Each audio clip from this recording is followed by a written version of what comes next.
with Isaiah 60. At bago po matapos ang taon, ay balikan natin ang Isaiah 60 mula sa verse 1 hanggang 2. Babasahin ko po at ito po ang ating magiging salita ng Diyos na ating pagninilay-nilayan. Arise, shine, for thy light has come, and the glory of the Lord is risen upon thee. Darkness.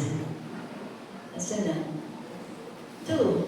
Darkness will cover the earth, and the people veiled darkness, darkest night.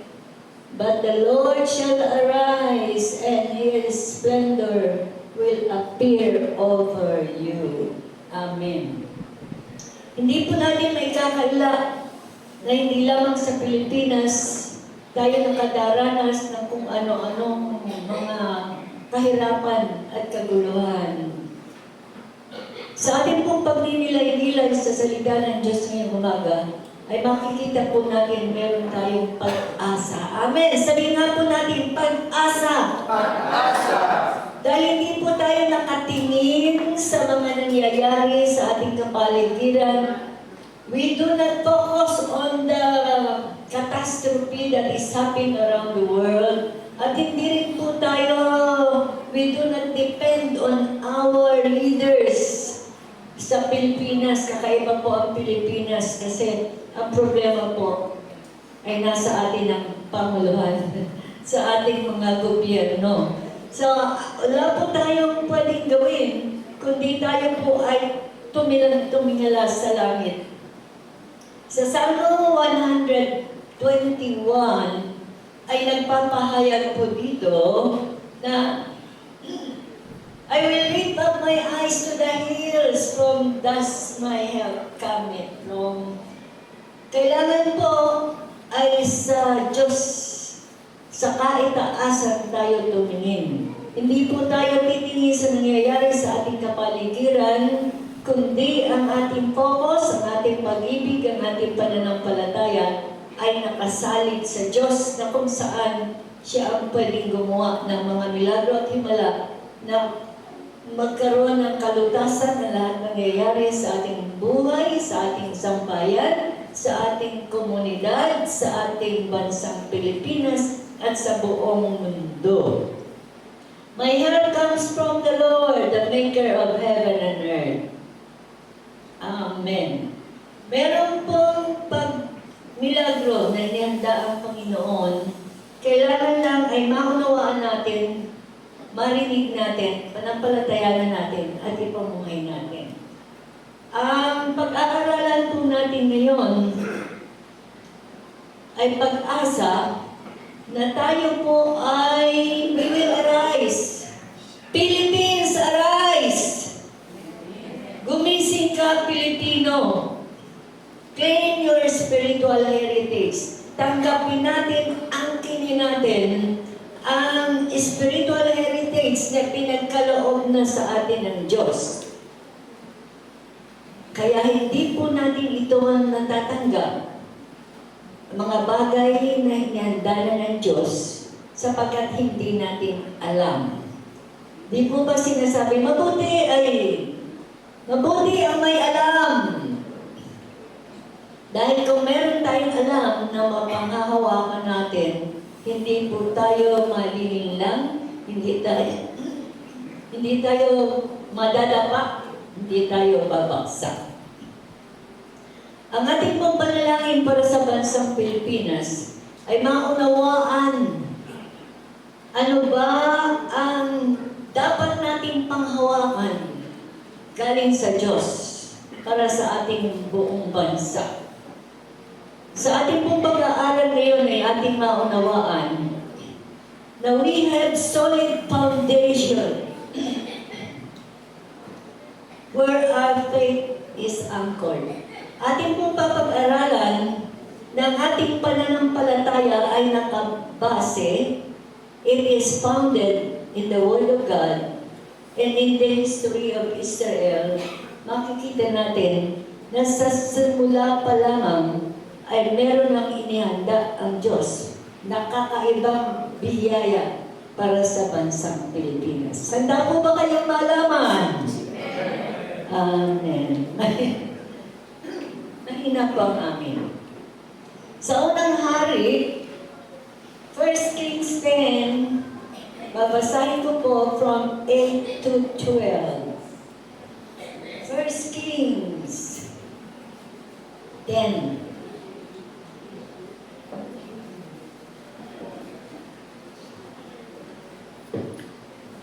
First Kings 10, then 8 to 12. First Kings. Who are you?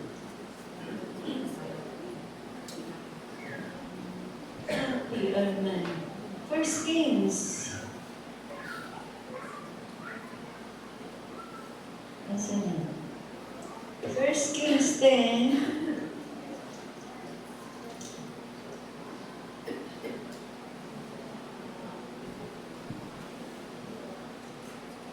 8 to 12.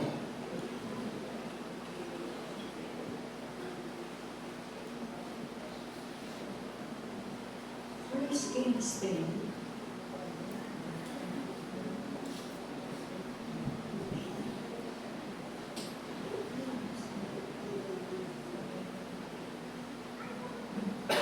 Wrong by offer.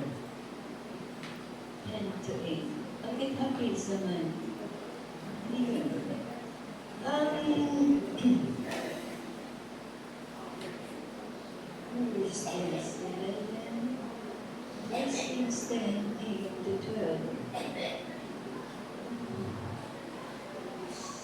Jesus.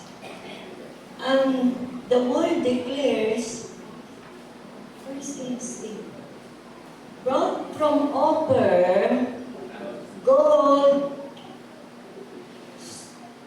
source of immense wealth, great plenty of almond trees, made almond trees pillars for the house of the Lord and the king's house. Ito po'y nagpapahayag. First Kings. Ito po'y nagpapahayag na noong panahon ni Haring Solomon, ang mga servants ni Hiram ay nagdadala ng finest gold. The finest gold ay ina-offer kay King Solomon to immense wealth. Sabi po sa English, immense wealth is being offered to King Solomon, the finest gold that comes from Ophir. And then, marami pa rin pong almond trees na ginamit ni King Solomon para sa mga upuan doon sa temple at ganon din sa bahay ni Haring Solomon. Ibig po sabihin, pag-aaralan natin ang tungkol sa Ophir. Ang Ophir po ay pangalan ng grandson of Noah, mula po sa linya ni Ham, ni Shem. Mula po kay Noah, sa kanyang panganay na anak na si Shem, sa kanyang kaapu-apuhan, si Joktan po ang tatay ni Ophir. Si Ophir po ay isa sa 4 na anak ni Joktan na nakarating sa Southeast Asia, Southern South China, a group of island in Southern South China. Ito po ang description ng lugar na pinuntahan ni Ophir na tinawag na ang lugar ay tinawag ayon sa kanyang pangalan. So, ang ating pong pinag-aaralan dito, the finest gold na ginamit sa templo At yung mga almond trees na ginamit sa templo ay galing sa lugar na Ophir. Saan po ba yung Ophir? Ang Ophir po, maraming researcher na naghanap kung saan yung lugar na yun. At noong 16th century, yung Spanish conquistador ay nakarating doon sa lugar na Ophir at sa kanilang documents ay ipinahayag the trade routes, yung pong business trade na nanggagaling sa Ophir na finest gold. Ang description ng lugar na yon ay multiple regions in the South Asia. Yung pong Ophir na pinaghahanap ng maraming researcher saan ba yung Ophir na yon, noong 16th century, ito po ay lumabas na dokumento ng Spanish na nagdi-describe yung trade routes na nangyayari at ipinagkakaloob kay Haring David, kay Haring Solomon. Ang tawag po doon sa lugar na Ophir is multiple region in the Southeast Asia. Multiple regions in the South of Asia.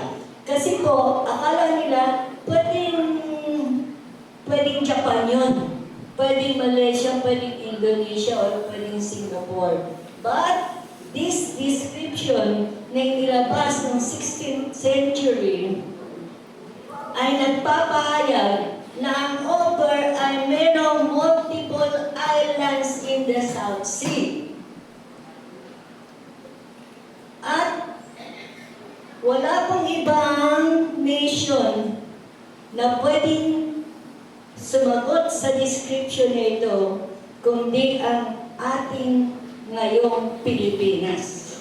Because Philippines is the only nation na merong 7,641 islands. Palakpakan po natin ang Panginoon. Ito po ang pinaghahanap na lugar na tinawag na Ophir sa pasimula.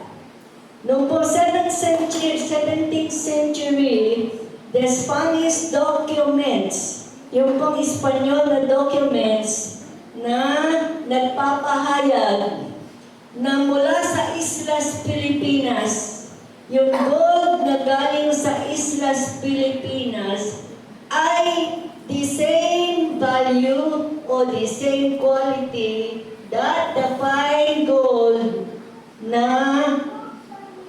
galing sa Ophir na inihahandog kay King Solomon. Ibig po sabihin, ang Pilipinas na siyang ngayon ay tinawag na Islas de Pilipinas in honor do sa kanilang Spanish king. Kaya matatandaan po natin, maraming nag-aagaw sa lugar nito sa mga nagdaang panahon ng ating history.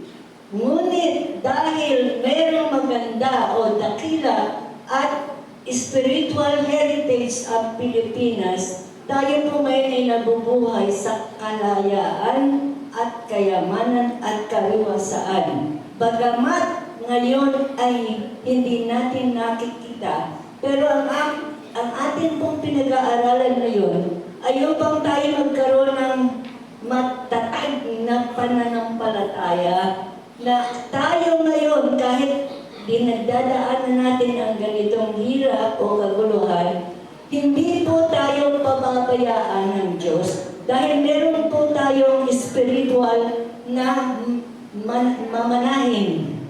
We have a spiritual heritage na pinasimulan na ng Diyos sa pasimula dahil sa ating lugar, sa ating bansang Pilipinas, ang gold na galing dito sa ating Pilipinas ay inihandog kay King Solomon at bahagi po sa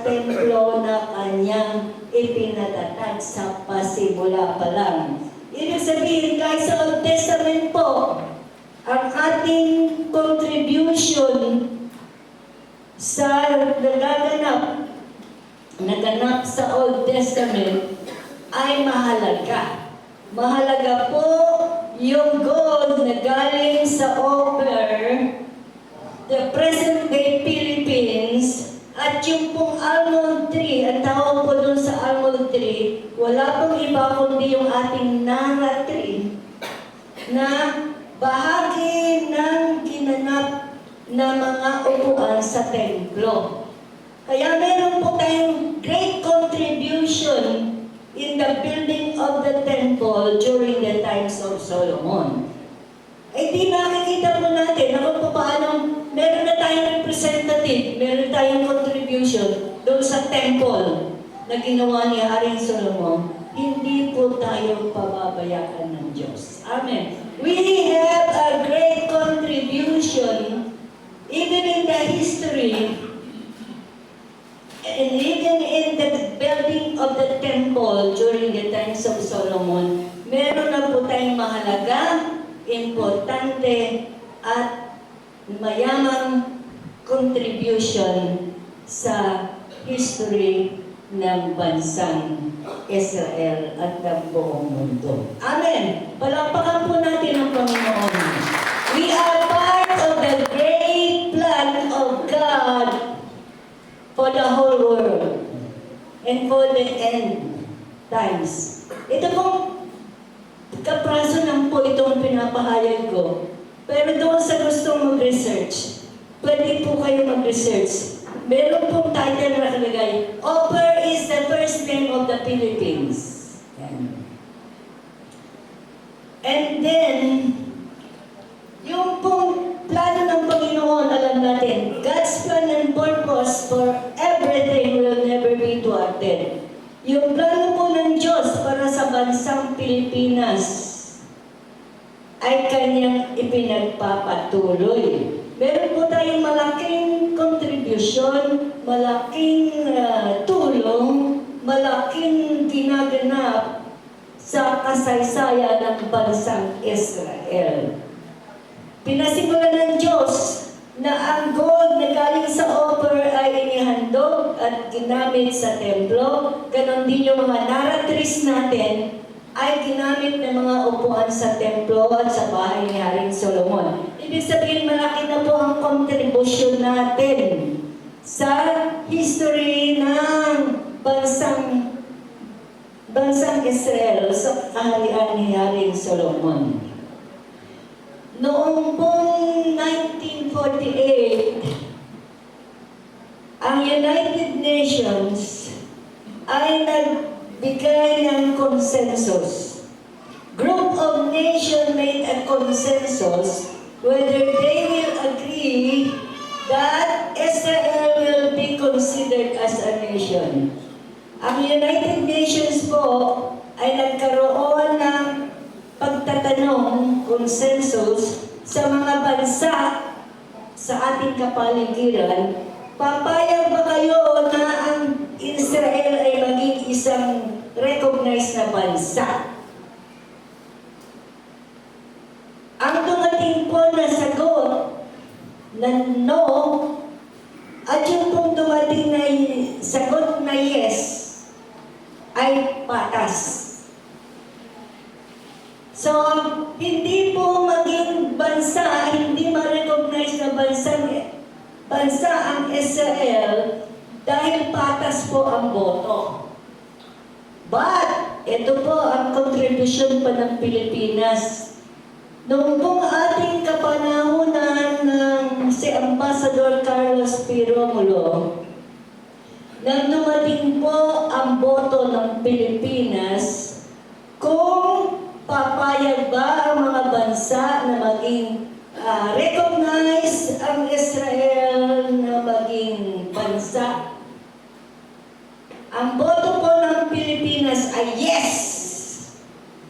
Ibig pong sabihin, the rebirth of Israel, the nation of Israel, ay naganap at nabigyan ng katungkunan sa pamagitan ng ng boto ng Pilipinas because we voted yes for Israel to be a nation. Hallelujah! Amen. So isa na naman po itong malaking kontribusyon ng Pilipinas sa kasaysayan ng Israel at sa dakilang plano ng Diyos. Kaya nga po noong May 14, 1948, ang Israel was recognized that to be a nation by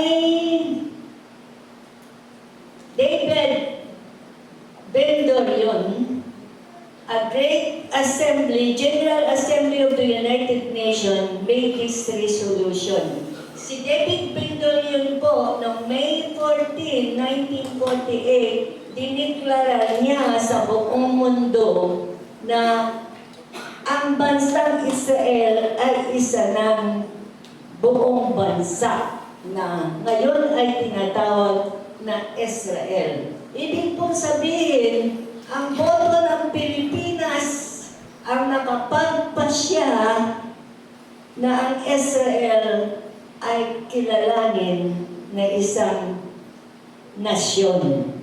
At hanggang ngayon ay nagiging dakilang nasyon.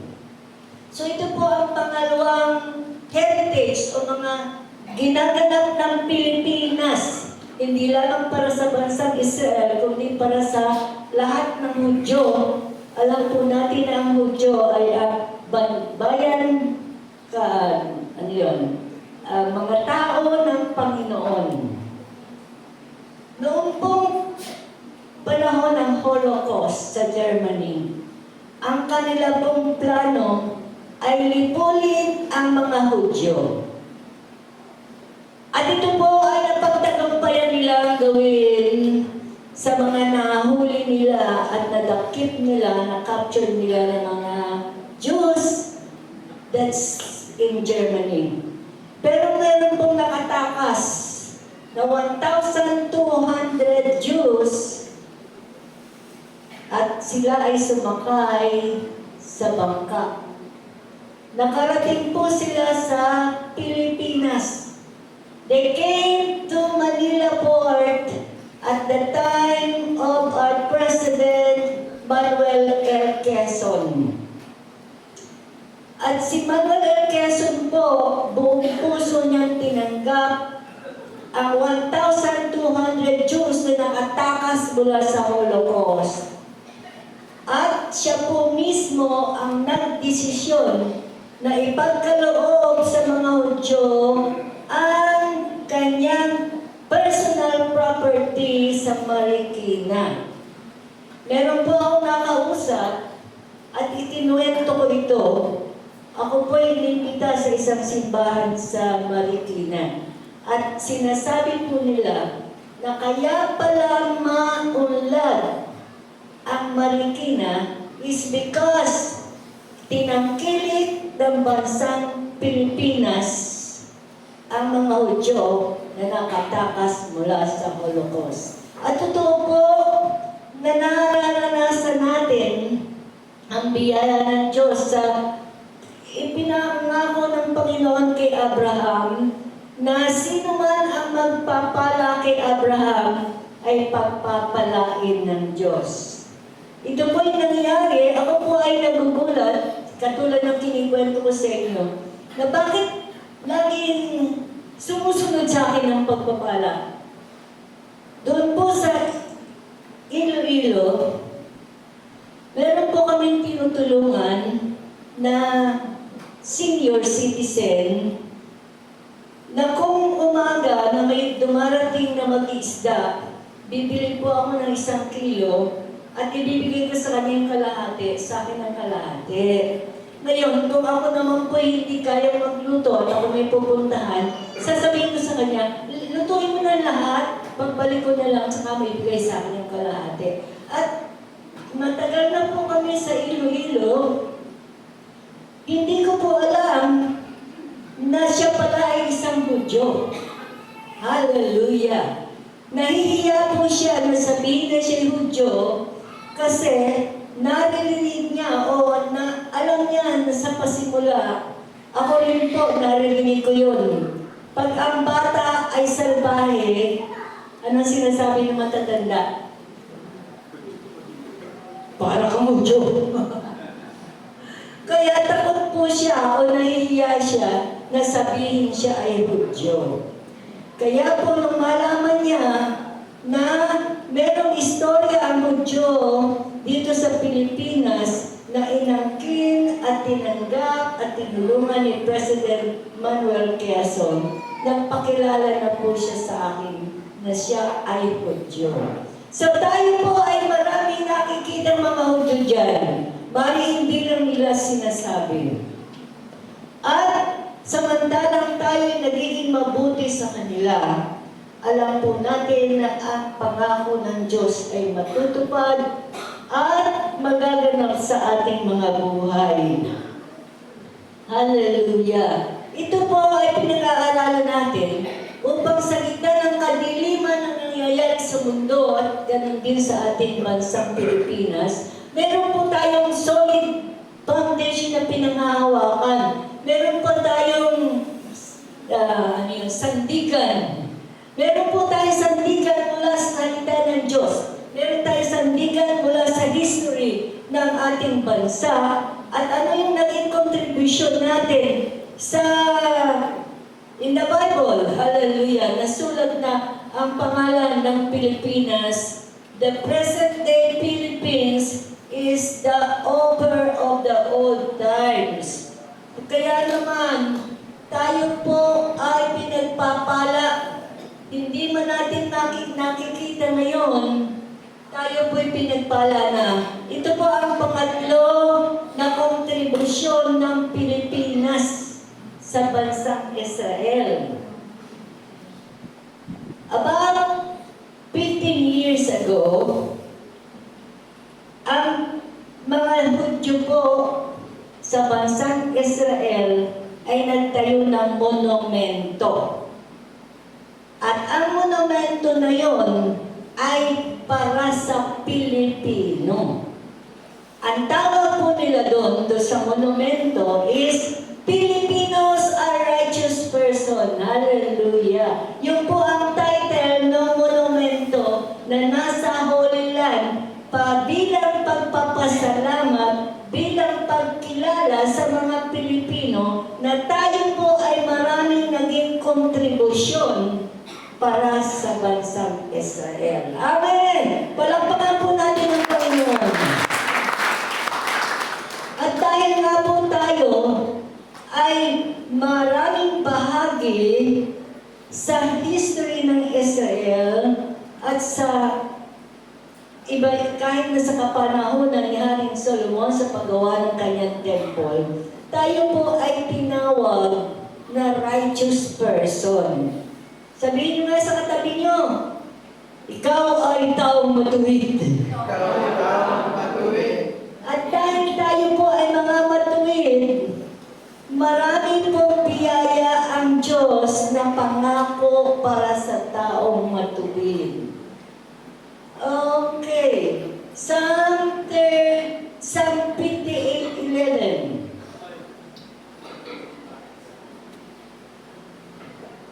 Anong sinasabi? The wealth. Anong sinasabi? Psalm 58:11. Anong basa?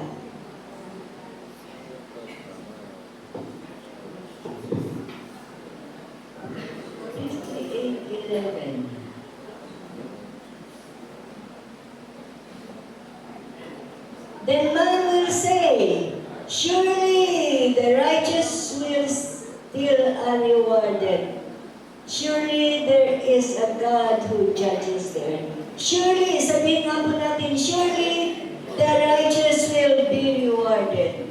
Surely the righteous will be rewarded. Sigurado po ang pangako ng Diyos sa mga matuwid ay may kantimpala. Amen! Kaya kahit ngayon po wala tayong laman ng bulsa, ang kiling po natin, dahil tayo po'y tinawag ng righteous. Ito ito po ay base sa history ang ating pinag-aaralan. Pero base po sa salita ng Diyos, lagi na natin naririnig sa mga paliwanag sa salita ng Diyos natin yan, pinapahayag sa atin ni Pastor. With one great sacrifice, sa ginawa po ng Panginoon Jesus sa krus ng Kalbaryo, tayo po'y ginawa ng righteous. Ngayon, ito pong ating pinag-aaralan ay para maging matibay sa ating kaisipan, matibay sa ating puso, matibay sa ating pang-araw-araw na buhay, na tayo nga po ay tinawag na righteous dahil sa madami nating kontribusyon sa kapanahunan ni Haring Solomon, sa kapanahunan ng pagiging nation ng Israel, at sa pagliligtas ng 1,200 Hudyo na ating kinugkop dito sa bansang Pilipinas. Ito po ang ating pinangahawakan. Kaya tinawag tayong righteous according to history. Pero righteous na po tayo ayon sa salita ng Diyos nang tanggapin natin ang Panginoong Jesus bilang ating Panginoon at tagapagligtas. He is Jehovah Sidkenu, the Lord our righteousness. Sa panahon po na tinanggap natin ang Panginoong Jesus na ating tagapagligtas at Panginoon, tayo po'y binihisa na ng katuwiran ng Panginoong Jesus. Kaya kung totoo sa salita ng Diyos, tayo po'y matuwid na sa harapan ng Panginoon. And according to history, dahil sa maraming ating kontribusyon sa bansang Israel, tayo po'y diniklara na tayo'y righteous person. At lahat po ng mga dumadalaw sa Israel, lahat po ng nakakabasa ng Filipinos are righteous person. Hallelujah! Nilagay na po nila ng pamagat natin na Filipinos are righteous person sa maraming kontribusyon at tulong na nagawa natin sa bansang Israel. Kaya nga po, pinapag-aralan natin, hindi lamang natin tinatanggap ang katotohanan na tayo'y naging banal na sa harapan ng Panginoon, kundi ito'y pinangahawakan natin na at pinananampalatayanan at ikabubuhay natin na tunay na bilang tayo'y mga matuwid sa harapan ng Panginoon, meron po tayong biyaya, may gantimpala. Hindi lamang po yung biyaya para sa lahat ng tao, kundi meron din tayong special na biyaya in the natural dahil tayo tinatawag na taong matuwid. Amen. We have been declared Filipinos are righteous person. Amen. Amen na lang po ang ating sasabihin. Kaya hindi po natin titingnan ang ating sarili. Ay, Pilipino. Marami po akong naririnig sa ibang bansa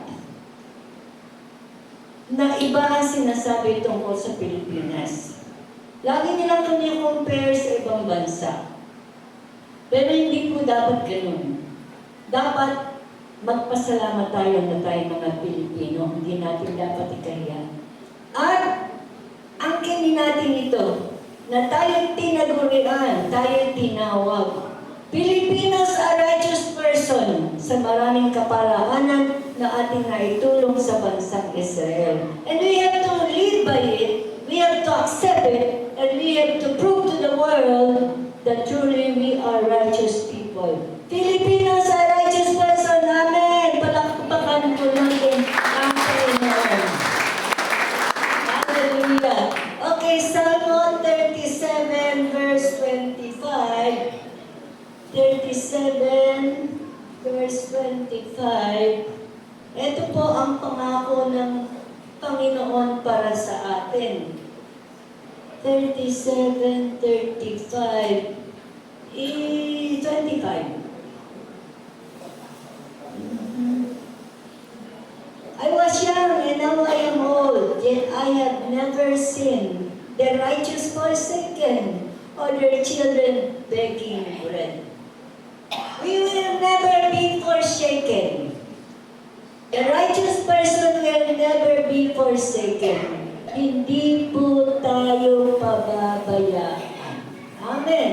Kahit tayo po ay nasa kuweba, tayo po'y pagpapalain pa rin ng Diyos.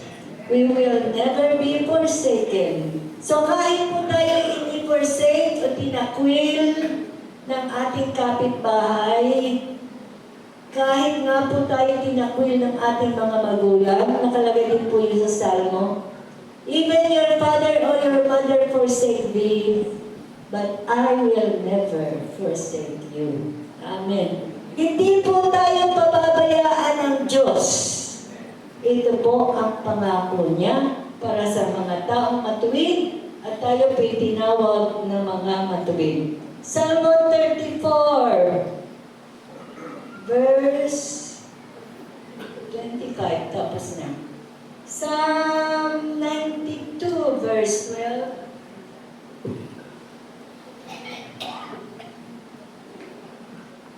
Sana. 92, verse 12.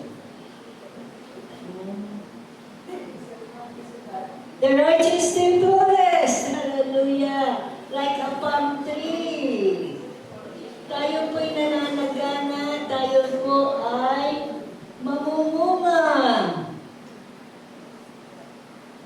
92. Verse 12. The righteous will flourish like a palm tree. They will grow like cedars of Lebanon. Tayo po'y mananagana. Hindi po tayo malalanta. Hindi po tayo we will not be dry.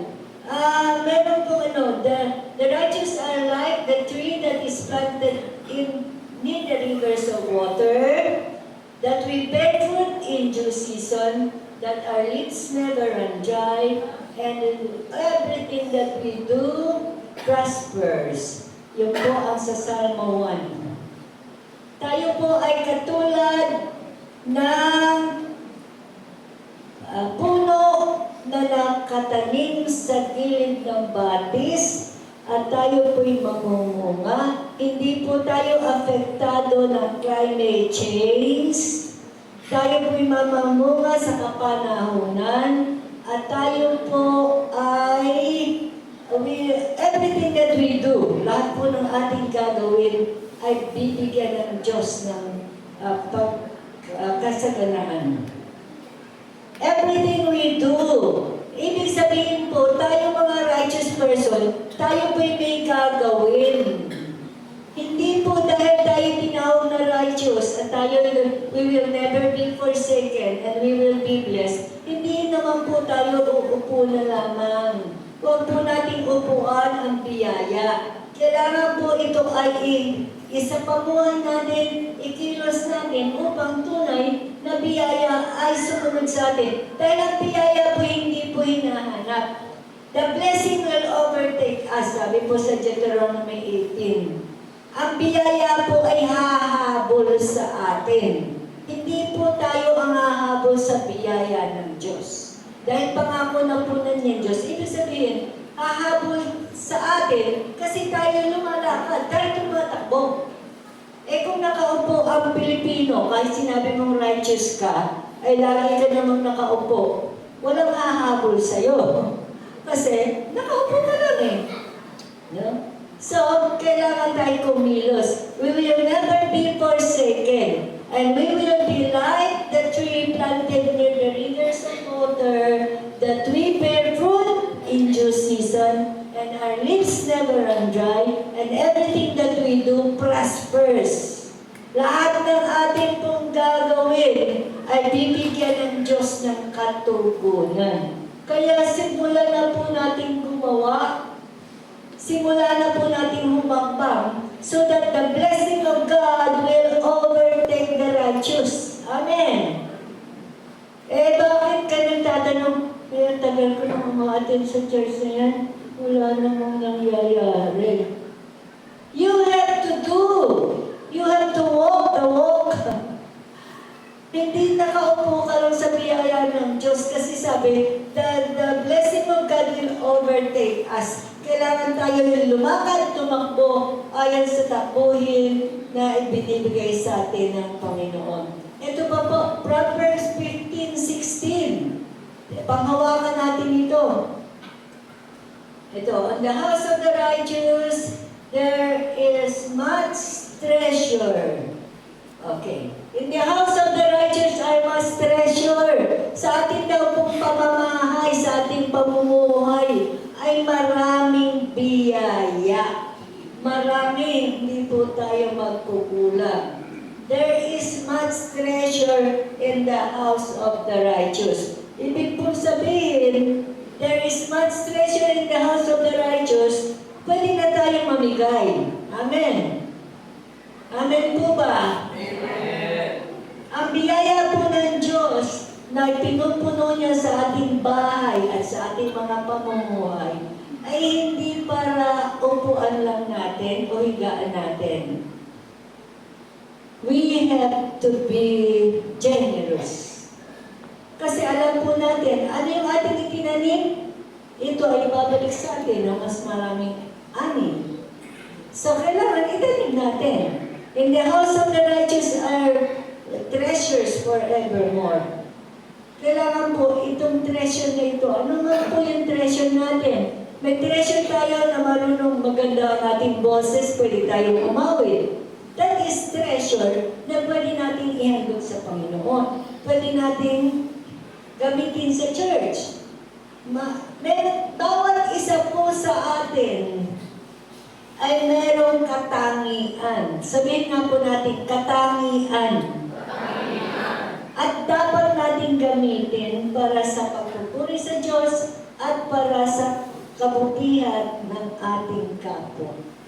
Yung po ang ibig sabihin, the house of the righteous are continued treasure forevermore. Marami. Hanapin po natin sa ating bahay yung ating mga treasures. Mag-treasurehan po tayo. At atin namang ipamahagi sa iba. The righteous, okay. Proverbs 28 verse 1. The wicked flee when the evil pursue it, but the righteous are bold like a lion. Tayo po mga ginawang matuwid ng Panginoon.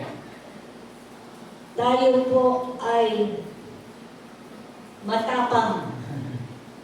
Matapang humarap sa kaaway. Matapang na harapin ang hamon ng buhay. Dahil alam natin na tayo'y pinaging matuwid na ng Panginoon. At sa mga matuwid ay naroon ang biyaya ng Diyos, nandun ang mga hindi maubos-ubos na kayamanan, na tayo'y nakatanim sa tabi ng batisan na kahit magkaroon ng climate change, o sobra naman, magkaroon naman ng baha, we will not be forsaken. Hindi tayo pababayaan ng Diyos. Wala na po tayong magiging alalahanin. Because, ito pong ating pinag-aralan, is we have Philippines arise. Philippines arise and claim, hawakan natin ang ating spiritual heritage. Marami pong pagkakataon na ang Pilipino o Pilipinas ay ginamit ng Diyos para sa katuparan ng plano ng Diyos sa buong sangkalupaan. And yung pong gold na galing sa Pilipinas ay naging bahagi ng paggawa ng templo ng panahon ni Haring Solomon. At yung ating pong Nara tree, na tawag na almond trees, ay ginawang mga upuan sa templo ng Panginoon. So meron po tayong kontribusyon. Hallelujah. At tayo po sa ating boto ay naging na-recognize ang bansang Israel at sa atin pong presidente na tumanggap ng 1,200 Jews na ang plano ng mga sa Holocaust ay lipulin. Ang plano po ng Holocaust ay lipulin ang buong tribo ng Hudyo. Pero ang Pilipino po at ang Pilipinas ay ginamit ng Diyos upang ma-preserve ang tribo ng mga Hudyo. Kaya po tayo ay biniyayaan na magkaroon ng monumento sa Holy Land, declaring in all the nations of the world that Filipinos are righteous person. At dahil di po tayo mga matuwid, ang biyaya ng Diyos ay nasa sa atin sa habang panahon. Hindi po tayo malulungkot, hindi po tayo nakatingin sa nangyayari ngayon, but we are looking up our eyes unto God na meron siyang dakila at biyayang inihanda na para sa atin. Kailangan lang ay magpatuloy tayo na mabuhay sa katuwiran na pinagkaloob na sa atin ng Diyos. And we will see the revival. Hallelujah! Kami po, meron po kaming grupo, samahan, na nananalangin. Kaya siguro napapansin ni Pastor Anthony, pag siya nagpipreach, nakapikit lang ako. Nakapikit lang naman ako, hindi na ako natutulog. Kasi, para po akong work from home. Lagi na lang po akong nakatitig sa aking cellphone. Kasi meron po kaming oras ng pananalangin. Ngayong pong linggong ito, ang aming oras ng pananalangin ay alas 2 ng madaling araw hanggang alas 3. Tapos meron naman po kaming sama-samang pagsamba at pag-aaral ng salita ng Diyos from 4 o'clock to 6 o'clock in the morning. Yan po ang aking trabaho. Kaya lagi akong nakapikit. Kasi naano na po yung mata ko sa aking cellphone. But God, bakit po namin ito ginagawa? Dahil ito pong nangyayari ngayon sa ating kasalukuyan ay meron pong 5 organisasyon na malalaki na akala nila ay kaya na nilang pamahalaan ng buong mundo. At iniisip nila dahil nasa kanila na ang kayamanan, kaya nilang pangalagaan o pamahalaan ang buong mundo. Isa lamang po ang kinatatakutan nila. Kaya po tayo pinalalockdown itong mga salbahing ito is because ang kinatatakutan po ng organisasyon na ito na hindi nila kayang pigilan at hindi nila kayang hawakan ay ang mga Kristiyano ay sumamba sa tunay at nag-iisang Diyos. At ito po aming grupo, kami po nananalangin, meron po kami 24/7 prayer chains. Meron po kami 24/7 worship. Hindi po kami natutulog.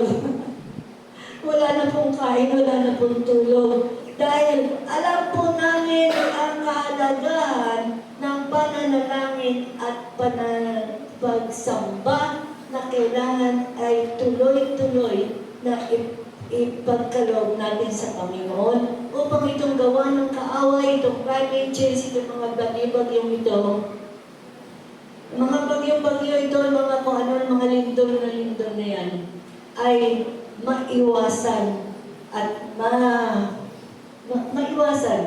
Katulad po ngayon, meron pong marami pong nagkakasakit dahil ang ating pong hangin ay nilaso ng kaaway, nilagyan nila ng mga parang buhangin na mga metal na atin pong nahihinga. At salamat sa ating mga puno at salamat sa pag-ulan, yung oxygen na nilaso ng kaaway, ang mga mabibigat na metal ay nalalaglag.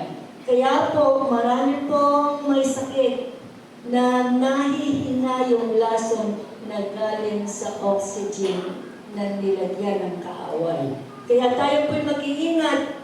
But being righteous in the sight of God, we know how to combat. Paano natin maiiwasan, paano natin mabibigyan ng solusyon ang mga gawa ng kaaway is patuloy tayong mamuhay sa katuwiran at hawakan natin ang katotohanan na tayo po'y pinagpala na ng Diyos sa pasimula pa lang. Hallelujah! Hallelujah! Thank you, Father. I speak Jesus